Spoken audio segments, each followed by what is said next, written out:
O presidente da Ucrânia faz o que pode para se manter no radar das lideranças mundiais. Ele foi à posse de Javier Milei na Argentina e conseguiu uma brecha na agenda do presidente americano Joe Biden para uma reunião de última hora.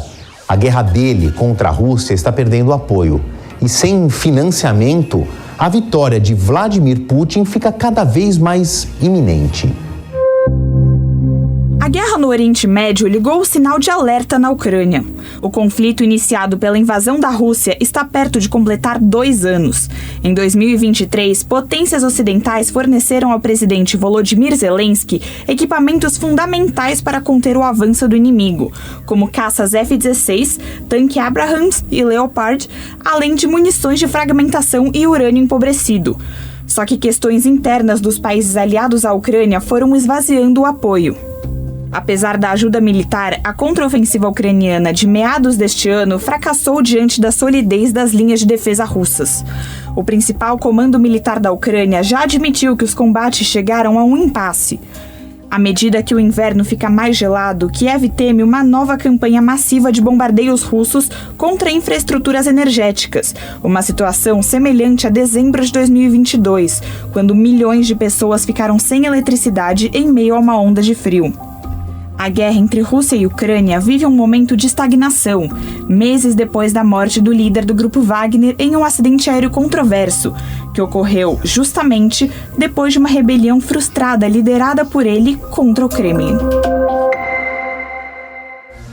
Ângelo Segrilo, professor de História Contemporânea da USP e especialista em Rússia, conversou com o Jovem Pan Internacional e traçou um panorama dos principais movimentos de Vladimir Putin ao longo de 2023, dentro e fora do campo de batalha. A dinâmica de 2023 foi bem diferente da 2022, né? 2022, de uma certa maneira, após a surpresa do ataque inicial, foi, de maneira geral, favorável à Ucrânia, né? Porque a Rússia inicialmente tentou tomar a Ucrânia totalmente, inclusive a capital Kiev, não conseguiu aquilo no início, né? E depois a Ucrânia, apesar de não ter conseguido tomar a capital Kiev, a Rússia conseguiu dominar algumas das regiões. Mas, mesmo assim, em 2022 ainda houve uma contraofensiva da Ucrânia, em que até o final do ano eles retomaram várias regiões e cidades importantes, como Kherson e outras. Então, com aquela ajuda maciça do Ocidente, 2022 foi um ano favorável à Ucrânia depois do ataque inicial. Agora, em 2023, isso mudou um pouco. Primeiro, porque a Rússia conseguiu resistir economicamente. Muitos achavam que com as sanções a Rússia estaria ajoelhada economicamente. Não foi isso que aconteceu, né? A Rússia, apesar das dificuldades, está se adaptando bem economicamente, de uma certa maneira. E a contraofensiva ucraniana em 2023 não levou a grandes ganhos, como em 2022, né? Eles chegaram a fazer uma contraofensiva no verão, tomaram algumas aldeias, mas ficou ali num impasse, né? E o medo que se tem é que isso vire uma guerra de atrito, porque isso é desfavorável à Ucrânia, né? A Rússia tem muito mais recursos para aguentar uma guerra de atrito por longo prazo. Então foram duas dinâmicas bem diferentes, 2022 e 2023. Sim, eu acho que se pode se dizer que, de maneira geral, politicamente, 2023 está sendo um ano favorável ao Putin, principalmente em comparação com 2022, né? A Rússia se adaptou, principalmente na parte econômica, que foi muito importante, né? Muitos acharam que com as sanções ela iria cair, mas ela não está de joelhos em relação a isso. E alguns acontecimentos políticos foram favoráveis ao Putin. A própria crise no Oriente Médio está desviando o foco da Ucrânia, né? E os Estados Unidos está claramente lá com a questão das verbas, né? Eles estão divididos em mandar verbas para a Ucrânia, para Israel.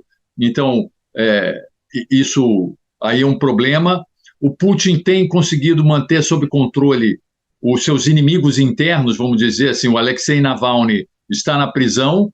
E o acontecimento mais sério de 2023, que foi o levante do chefe do grupo Wagner, né, que é o maior grupo paramilitar de lá, contra o exército da própria Rússia.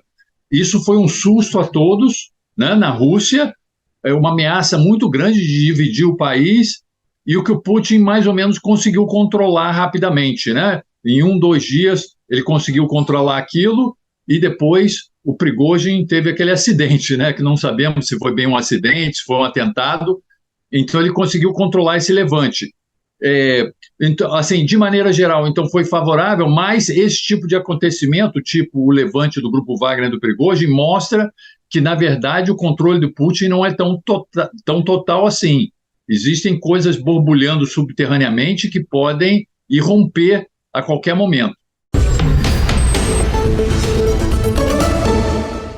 Realmente, para a Ucrânia, em 2024, há muitas dúvidas em relação a como será o financiamento, né, para a Ucrânia. Primeiro, porque há a perspectiva, de repente, de o Trump ganhar a eleição, né, e o Trump é mais próximo de Putin do que a Ucrânia.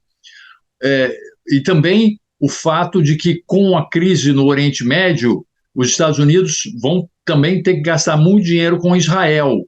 Então, mesmo que continuem os democratas, haverá uma divisão ali. O financiamento para a Ucrânia provavelmente não vai ser tão farto como no primeiro ano da guerra.